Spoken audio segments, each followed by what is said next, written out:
Hi, we're here with Eileen Kent, the federal sales guide. I know lots of you know her, interacted with her, and like us, have counted on her to give us the one, two, three tips on being better sales in the federal space and other spaces in general. It's not just federal. I think she brings a wealth of knowledge, and I wanted to bring her along to kind of give us her thoughts on her own pivot story and provide some context about that and also kind of how she sees, what we're going through today. I think she has intimate knowledge of it through her customer base and through her own sort of perspective over the years. So, Eileen, with that, welcome.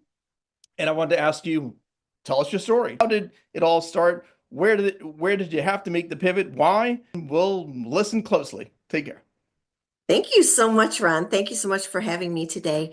Yes, 2012 was my big pivot time. 2012 in the federal contracting world was a very interesting year. It was actually an election year, and some interesting things were happening at the time. Just to give you a little context in my own career, up to that point, I had trained over 10,000 people in federal contracting around the country for a great company called FedMarket.com. They're still around, and they still send me business, and we're still friends.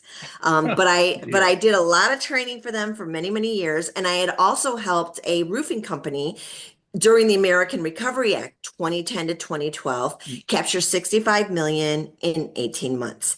And that assignment had just finished. So picture us around, March of 2012 when I started my little business, because what I was hoping to do was to do more keynote speeches and more training and more custom training in the federal marketplace.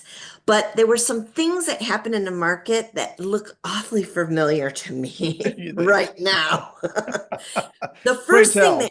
that the first thing that happened was there was a little budget snafu where the Congress didn't pass a particular budget, which put us into the sequestration time, which required, it kind of pushed industry, it required agencies to have to do major budget cuts over the next 10 years, equal to over $1 trillion, which means they all had to cut their budgets suddenly and start to put that together in the next year. So all of a sudden, the market was rocked a little bit at that point. So we're talking like around January, February, March of 2012. This is about I 13 years remember ago. it well, Eileen. Yep. And so DC did this together. Now, something else happened. As a result of the American Recovery Act, which between 2010 and 2012, all the federal buildings were all redone. They were all turned, green and sustainable because they were trying to create shovel-ready projects Mhm. after the financial crisis. They were trying to get construction projects going again and kickstarted. So GSA and Public Building Services had been working tirelessly for years to try to get this money spent quickly and to get the money out onto the streets, out to Main Street. So what happened was in Region 9 of GSA, as a result of them doing a really, really good job, they held a training program in Las Vegas. And when we think of, oh God, the federal government and a training, are you kidding me? And some of you are going to go, oh my God, I remember this. And I want to give you a little more context about that. So Public Building Services had to spend not only their own budget to redo all the federal buildings, but they were doing all the budgets of all the agencies, including Homeland Security. So again, they were working crazy hours. And this event in Region 9 was in celebration, yet also training to bring 4,000 of their employees to one place in their region. Now they had a choice: San Francisco, Honolulu, Anchorage, or Las Las Vegas, Vegas.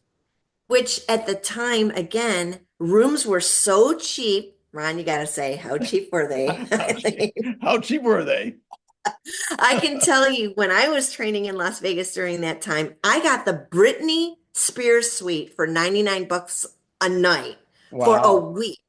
And I'm talking 2,400 square feet. I had bathrooms off my bathroom. I had workout rooms in my room. I had a table of 12. I had a foyer and a bathroom off the foyer. 99 bucks a night. So Vegas was in pain. So they spent Region 9 $875,000 for 4,000 people to be in the same place for 4 days. And that's like 300 bucks a person if you think about it. It's cheap. So But they had there's going to be this something training. to this because they say what happens in Vegas stays in Vegas. So apparently something didn't It stay in didn't Vegas. So stay. tell me what happened. It didn't stay in Vegas. Exactly. So what happened was they had this training program, but then pictures hit the streets in 2012. This had happened a year before, but it all hit 2012. And it became this firestorm of all of a sudden the feds decided to go extremely austere. Now we're moving into 2012. Now we're getting into May. Now, when May hits, that's when the big GSA Expo, some of us have been around for a while, that was always every single year, 10,000 people would show up in a very fun place like Orlando or San Antonio or San Diego to network and sell to each other and to sell to their federal clients.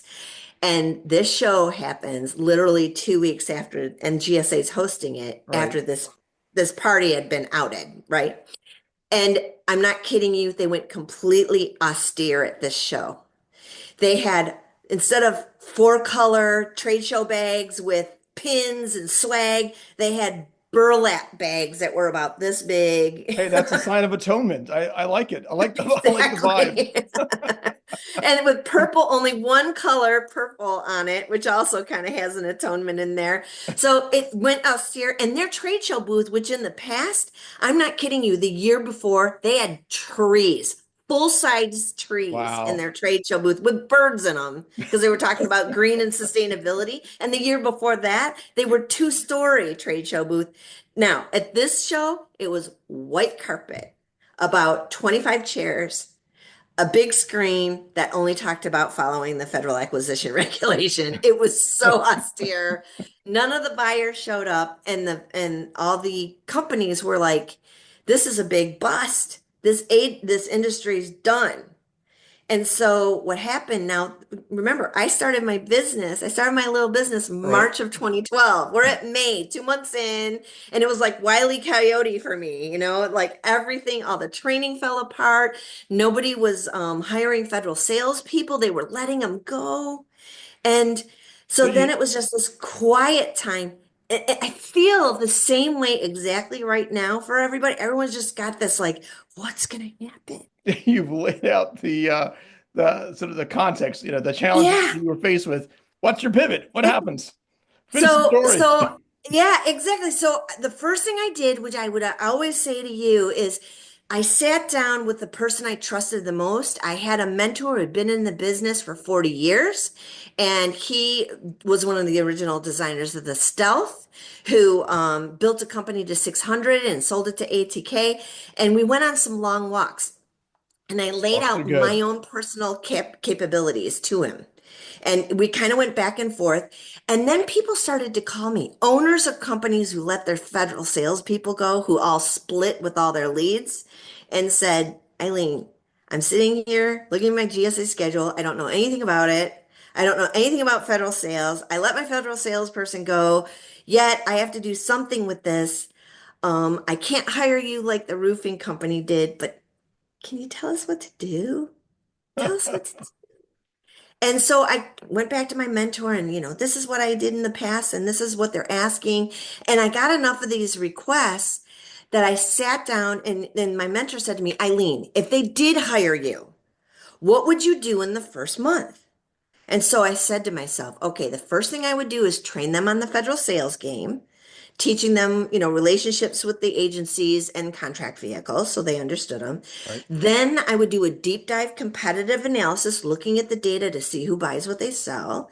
I would fix up their marketing material and get them in the right position and then send them over to my friend Ron to make them look beautiful, right? And then after It all that, sounds I would build familiar. them a plan. Yep. And then I would build them a federal sales plan. And then we would separate and off they would go. And so that's what I would do in the first month. And he's like, that's a program. It is. And so then I authored the 3-step program. I put it all together, everything I would want to do if a company said, just tell us what to do in a span of a month.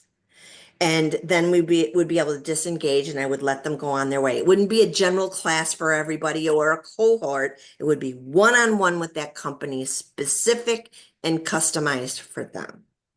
So what happened at this point? Now we're getting into late May. The trade show's Right. over. I've written my thing.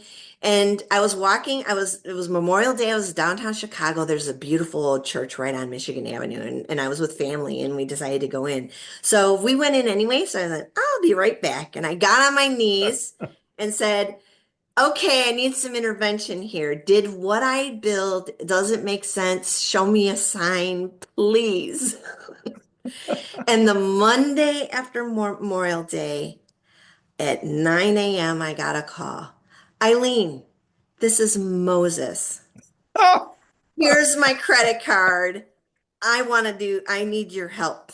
And divine then the next intervention. person, no kid, I mean, Moses. I mean, you couldn't be more obvious, right? But what was crazy, Ron, is the entire year was filled with John, Paul, Mark, Marie, Maria, Mary, Christian, Kristen, Noel. I mean, I've got a Fatima coming up this week. I mean, I'm not kidding you. And I'm not like this overly religious person, but it was clear to me, my answers to my prayers, that the three-step was the right thing to do and the right thing to build. And all of a sudden, when you build it, they will come. They suddenly came forward. I did all my first three steps in that 2012, and I've done 350 of them since 2012. Let's And follow up with that because that really so fun. you make the pivot, you have the program Yeah. defined. Yeah. What happens? Where do you go from then, 2012 to now? What happens to Yeah. Eileen Kent? So, right. So, a lot of people have asked me, where's your book? Where's your book? I'm like, I don't have time to write a book because I'm writing these three-step programs for all these companies. I'm writing their books. So, I've done it over 350 times since 2012. And some of my clients come back for a refresh.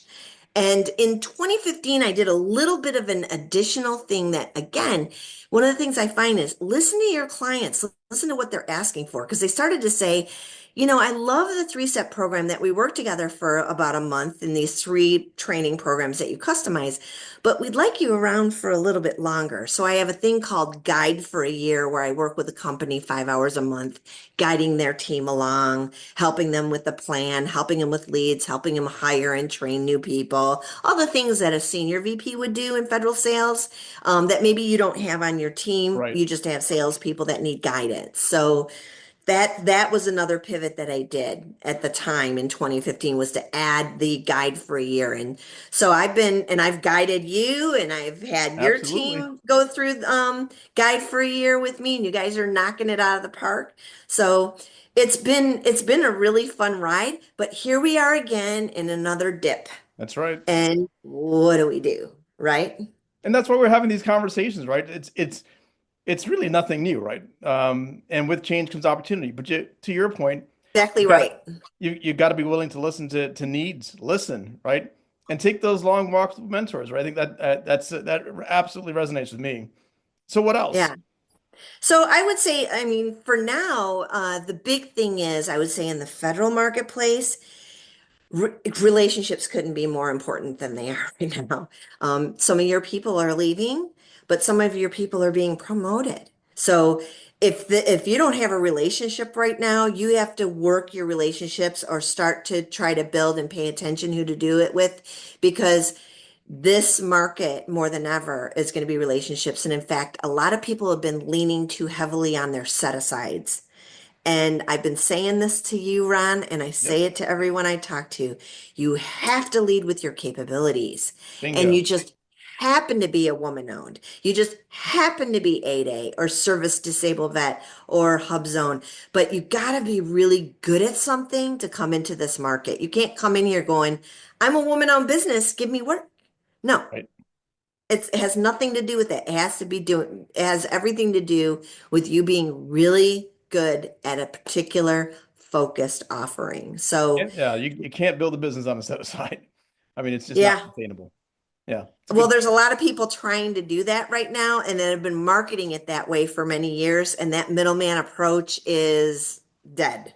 Yeah. You have to learn how to sell direct, to either the government or to current primes they have a great relationship, or work both at the same time, so that the federal client is telling the prime, I want to work with Ron's company. And the prime goes, Ron who? And they bring you in. Of course, we know Ron, right? So you got to work both angles. And So my other pivot, as you're going through this, right? When yeah, the context has changed for you as well. What's yes. your latest pivot in the midst of all My this? Yeah, I have two. One is my volunteer work. That's what I'm calling it, frankly, Ron, because during these times you have to do some volunteer work. Yeah. During the pandemic, I was helping get PPE gear from the West Coast to the East Coast during, March, April, May. Here we are, right? Right now, let's help get our feds those jobs and fellow contractors who are out of work because their contracts have been canceled. Let's get them back to work as soon as possible. So I'm sharing just every job I see on LinkedIn, I'm just reposting. So if you just follow me, I'm not a recruiter. That's not my thing. I'm just trying to get you some work. So follow me because I'm posting a lot of jobs and maybe you know somebody that you can share it with. So that's what I'm doing volunteer wise is I'm sharing my page and my connections I've seen to it. try to help them get work. It's kind of obnoxious because I'm constantly posting new jobs. But my other pivot is I'm offering public training again. I'm doing my first one May 22nd.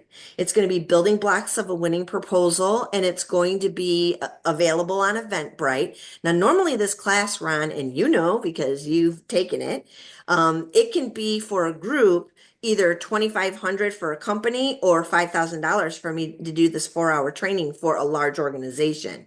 And I'm offering it for $499 per individual sign up for a ticket. Good. So you get tools and templates. And the big pivot right now is a lot of people are turning to AI to write proposals, but you can't go to AI if you don't have your proposal library built or you don't even know what they do right. So let's learn the building blocks of proposals, and I'm bringing that forward. So I'm pivoting back to the old school of offering some public classes, and I'm giving it a test coming up May 22nd.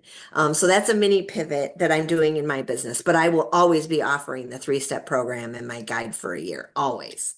Good deal. Well, it's a case in point, right? In the sense that the pivoting never stops, right? You've got to be able Right. to have the agility, the resilience to kind of, skip to the next beat because it's always Yep. about what's next. So Right. that's excellent to hear. Eileen, thank you so much for your time and for sharing really a great story from our past that we commonly shared, right? Um, and for doing the volunteer work, right, of spreading these job announcements to a lot of folks. 'Cause that, there's huge need, not only in this region of DMV, but throughout the country. And so it's a great service. And thank you for it. My pleasure. Thank you so much for having me today, Ron. Eileen, take care. We'll talk soon.